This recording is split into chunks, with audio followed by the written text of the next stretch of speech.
Now, joining us from our Abuja studio is Mrs. Biola Ajenifuja. She's a pharmacist. Thank you for joining us on the program. Thank you. My pleasure for having me once again. All right. Now, do you agree that all vaccines are more beneficial than of any risk? And this is in the midst of concerns of some vaccines of COVID-19 across the globe.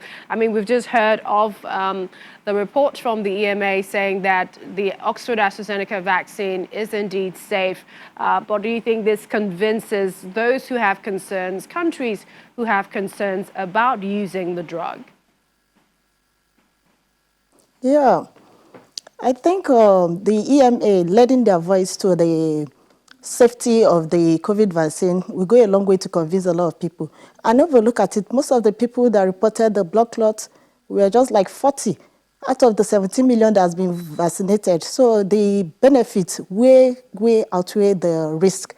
So I think we should go with it, and because we can't even really say if it's the vaccine that is really responsible for the AEFI that was reported as the adverse event following immunization. It might even be due to the excipients used in the vaccine. It might not be due to the API, that's the active pharmaceutical ingredient. So work is still ongoing. But I think that 40 people that reported the blood clot is a negligible number compared to the 17 million that has been vaccinated. And as usual with most vaccines, you can't rule out adverse events. I think is a normal thing.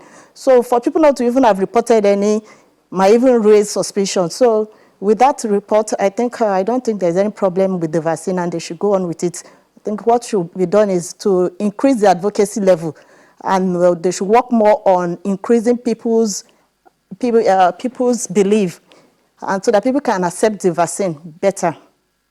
Have you received the vaccine, and tell us your experience if also you had some common side effects? Yeah, I was vaccinated yesterday.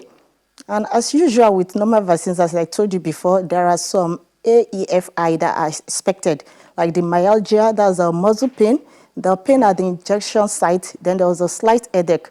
And this is normal with vaccines.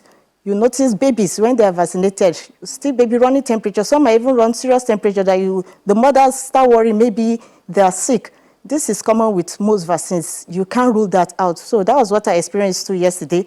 But I wasn't worried because I expected that to happen. Now, the World Health Organization is saying that countries should be cautious that there might likely be a third wave with, restrictions opening up, but also because of fatigue to the public health measures and others. What do you think? If we don't follow up with the safety protocols, and if we don't increase the advocacy level to make people to get more people vaccinated, I think we can't escape that third wave. But if more people start getting vaccinated, we'll start having herd immunity, and more than 80% of the population will become immunized against the COVID-19. And before we know it, we'll start talking about eradication. We'll start talking about eradicating it out. The way smallpox has been eradicated out of the world, the way polio is being eradicated, and we'll start moving towards that. So I think more work should go into increasing advocacy level and increasing people's confidence in the vaccine so that we won't experience the third wave. All right, Mrs. Biola Ajenifuja, pharmacist, thank you for joining us on the program. Thank you for having me once again. It's a pleasure.